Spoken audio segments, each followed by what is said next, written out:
Every one வணக்கம். நான் உங்கள் கார்த்திக். இன்றைக்கான எபிசோடில் நம்ம கழுத்து வலி பற்றி டீல் பண்ண போகிறோம். ஜென்ரலாக கழுத்து வலின்னு பார்த்திங்கன்னா அது ஒரு 2-3 காரணங்கள் தான் இருக்குது. இப்போ இருக்கிற சூழ்நிலையில் ஒரே பொசிஷனில் ரொம்ப நேரம் அசையாமல் உட்காந்து அப்படியே கம்ப்யூட்டர் நோண்டிகிட்டு இருக்கிறது, லேப்டாப் நோண்டிகிட்டு இருக்கிறது, இன்ஃபேக்ட் செல்ஃபோன் நோண்டிகிட்டு இருக்கிறது, இதெல்லாம் கழுத்து வலிக்கு ஒரு காரணம்.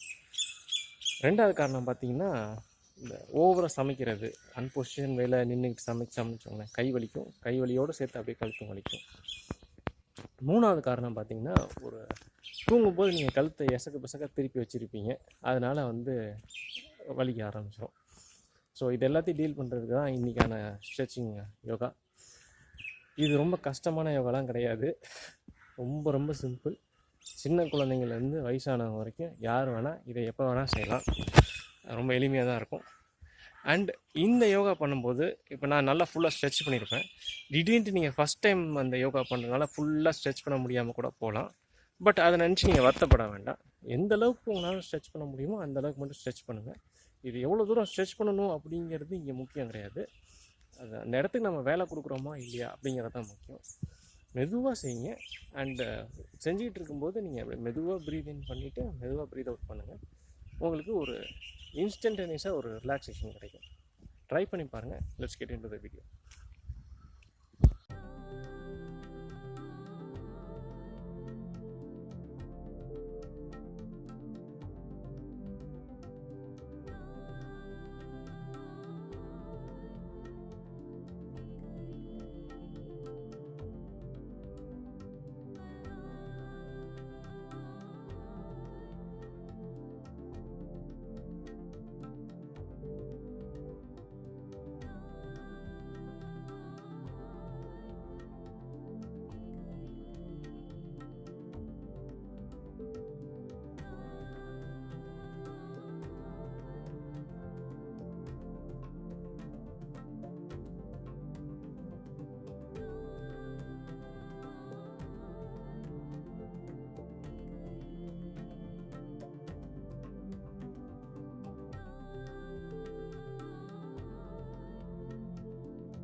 இந்த வீடியோ உங்களுக்கு நல்லா யூஸ்ஃபுல்லாக இருக்கும்னு நான் நம்புகிறேன்.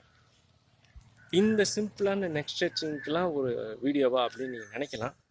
பட் ரியாலிட்டி என்னென்னா இந்த சிம்பிளான ஸ்ட்ரெச்சிங் தான் யாரும் அவ்வளோ பண்ணுறதில்ல, என்னையும் உட்பட. இனிமேல் நான் ரெகுலராக பண்ணணுன்னு நினைக்கிறேன். நீங்களும் ரெகுலராக பண்ணுங்கள். ஒரு 2 ஹவர்ஸ்க்கு ஒரு தடவை 3 ஹவர்ஸ்க்கு ஒரு தடவை இந்த மாதிரி ஸ்ட்ரெச்சிங் பண்ணிங்கன்னா இருக்கிற ஸ்ட்ரெஸ்லாம் குறைஞ்சிட்டு நல்லா எனர்ஜெட்டிக்காக நீங்கள் அடுத்த வேலையை பார்க்கலாம். உங்கள் கொலீக்ஸ், ஃப்ரெண்ட்ஸ் அண்ட் ஃபேமிலிஸ்க்கு யாராவது இந்த நெக் பெயின் இருந்துச்சுன்னா அவங்களுக்கும் இந்த வீடியோ ஷேர் பண்ணி விடுங்க. அண்ட் உங்களுக்கு வேறு ஏதாவது பிரச்சனை இருக்குன்னா அதை நீங்கள் கமெண்ட் பாக்ஸில் போடுங்க. அடுத்து வரக்கூடிய வீடியோவில் நான் வேறு ஒரு பிரச்சனைக்கான சொல்யூஷனோடு சந்திக்கிறேன். Bye bye.